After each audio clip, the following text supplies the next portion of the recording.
I wanted Trump. You wanted Trump. Yep, but now I don't know what would have been better. Groceries are already outrageous, and then we put the tariffs on across the seas or whatever, like, it just makes everything more expensive for everybody. Lowering prices and fixing the economy were two of the main campaign promises that Trump ran on. Prices will come down, you just watch. They'll come down, and they'll come down fast. And yet 10 months in, Americans are dealing with rising prices. This is my first time visiting a food bank in my entire life. Skyrocketing farm bankruptcies. American Farm Bureau shows more and more family farms are foreclosing across the nation. Manufacturing slowdowns and rising unemployment, all while billionaires are cashing in. The big promise by Donald Trump was that he was going to bring down prices and make America affordable again.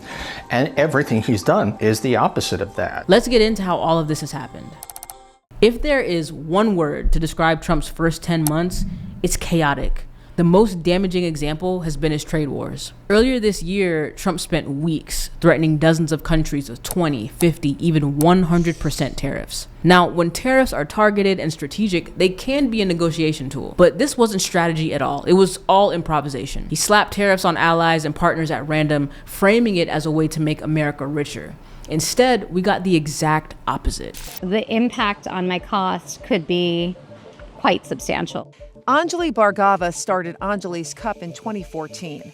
With about $250,000 in annual sales, she says tariffs are threatening her livelihood. It's been really frustrating because I don't have the resources to stockpile, and I'm also facing lower sales this year. When you force trade partners out of American markets, they don't just pause business. They move their business permanently, often to China, Brazil, or other countries willing to trade without placing cost-raising taxes on imports. And once trading partners leave, they often don't come back. I mean, it's crazy when you think about it. We put on tariffs, collect money, and then we take that money, which we've collected from American consumers, including farmers, we take that money and give it to the industry that's been hurt by those very same tariffs. Farm bankruptcies have surged, and you're seeing higher prices at the grocery store, all while U.S. farmers are desperate for relief. So what did Trump do? He bailed out Argentina, doubling his original commitment from $20 billion to $40 billion, propping up another country's economy and agriculture while American farms are closing their doors. That's not America first. That's Argentina first. That's America abandoned. But it doesn't stop at farms. The chaos has now spread into manufacturing, and the slowdown there is becoming impossible to ignore. If I had one of those big red bells in a fire department, I'd hit it with a hammer. I'd ring the alarm.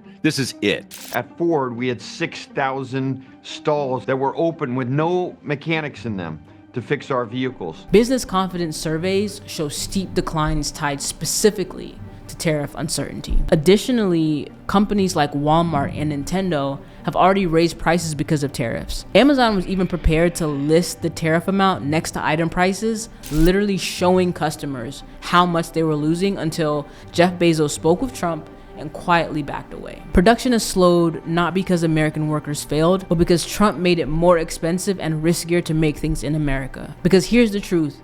Tariffs are just taxes with a different name. Trump keeps saying that other countries pay for tariffs, but that's not how they work. Tariffs are effectively taxes on imported products, which we ultimately pay. Say there's a 60% tariff on Chinese imports. When Walmart imports Mr. Coffee machines from China, which is where they're made, who pays the tariff? Not China.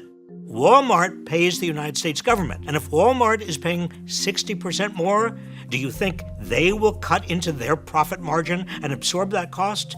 Of course not. They'll pass it on to you. And while everyday prices are climbing, Trump's big ugly bill hands billionaires a second round of tax breaks, paid for by cuts to healthcare and basic services that everyday people rely on. And he made $2.5 billion today, and he made $900 million. That's not bad, because he's a financial. It starts with Medicaid, which is expected to face $1 trillion in cuts over the next decade. And in 2026, the enhanced ACA premium tax credits, the thing that helps to keep people's insurance more affordable, will expire if congressional Republicans continue to refuse to extend them. That will more than double premiums for tens of millions of Americans.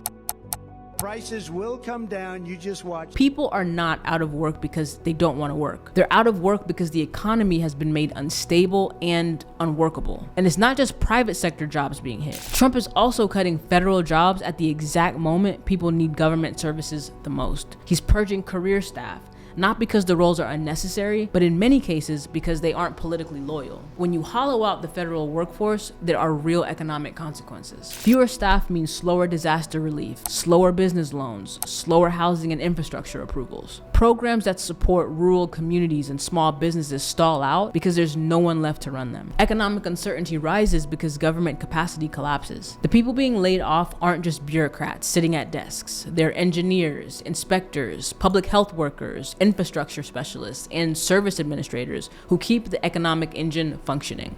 So while Trump tells the public he's cutting waste, he's actually cutting capacity, cutting the people who help the economy work behind the scenes. When the government loses workers, communities lose support, and the economy loses stability. If we want a different trajectory, it won't come from waiting. It comes from applying pressure, demanding accountability, and refusing to look away from what's actually happening to people right now.